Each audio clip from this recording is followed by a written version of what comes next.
If you've ever changed your background in CapCut and it looked fake immediately, this is why. And here's how to fix it so it actually looks real, like this. Now this is really easy to do. It only takes a few steps, and I'm gonna walk you through it on the desktop version of CapCut. And the third thing is something that not a lot of creators talk about that actually can take your video to the next level. All right, so here is the video in desktop. This is the final product of it again. I'll play it for you right here. You can see it looks pretty clean. There is a couple times where you can see maybe part of my chair might go out or where my hat is, but for the most part, it's pretty good.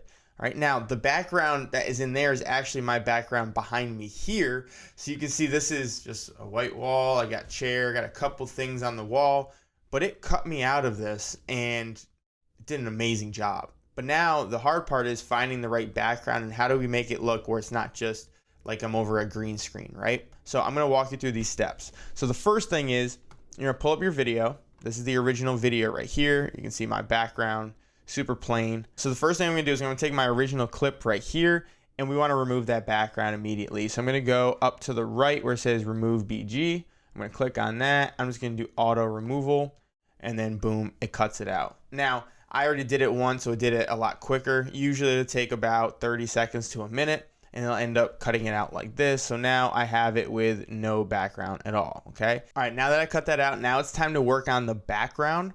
So you're gonna see in the original one that I created right here, you can see my background of a couch, have some brick, whatever. So what I needed to do was create this with AI. So what I ended up going with is you go over here to where it says AI image. It's right under the media tab. You go AI image. Make sure it's on the Seedream 5.0, which is brand new. Make sure the aspect ratio is 16:9. If you're doing horizontal, if you're doing vertical, you can do 9:16. And then you're gonna type in exactly what you want. Now for this one, I typed in realistic podcast studio background with a blue ambiance, right? And I'm gonna pull this over here so you can see what this looked like. The other thing is this, which I'm gonna show you how to add. This is what the original looked like, okay? And it gave you 4 options. So I could have picked this one, this one, this one, or this one. I ended up going with this one because I thought it was the best for me to cover up that mic. I thought I liked the window lighting, all of that. This one was my second option. I just would have had to get rid of the boomstick, and I didn't like that it said podcast whatever on there.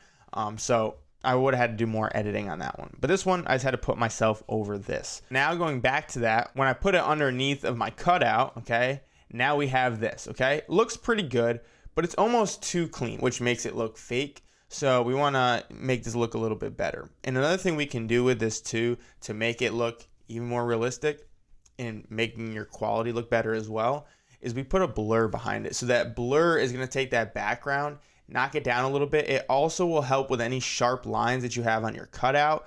So you can notice like it's pretty sharp of a line. You can tell where my cutout is. If I blur that, it doesn't make it as sharp, so you don't draw as much attention to yourself as being cut out.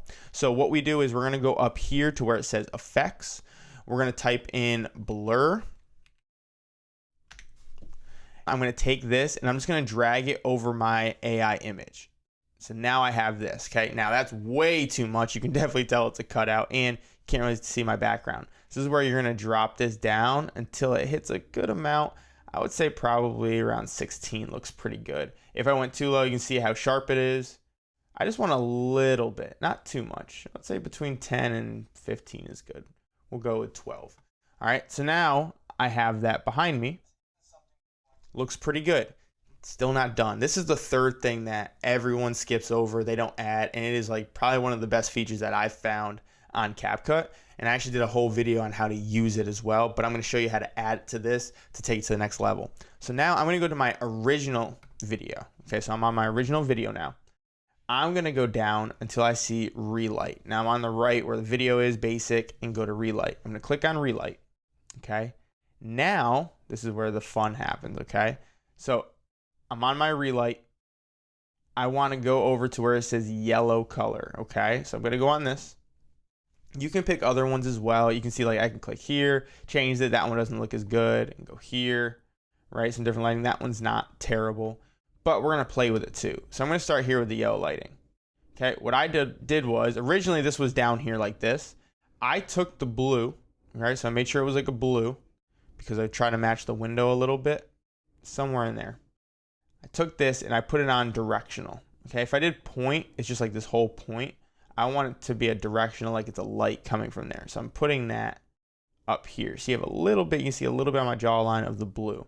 Okay, next I have another one up here. This is for like that light, that brightness, right? So you can see if I bring it closer, it's brighter on me. Like there's a light there, like a studio light. I'm gonna bring it off just a little bit. And I can even take the intensity down a little bit so it's not as harsh. And then over here, this is on my face, okay, there's another light. You can see how it adds a little bit of the whiteness of the light, right? So somewhere in there. Okay, so something like that. So now, when I play this, it looks like I have a studio light on me. I can just drag them both longer, so now it matches everything.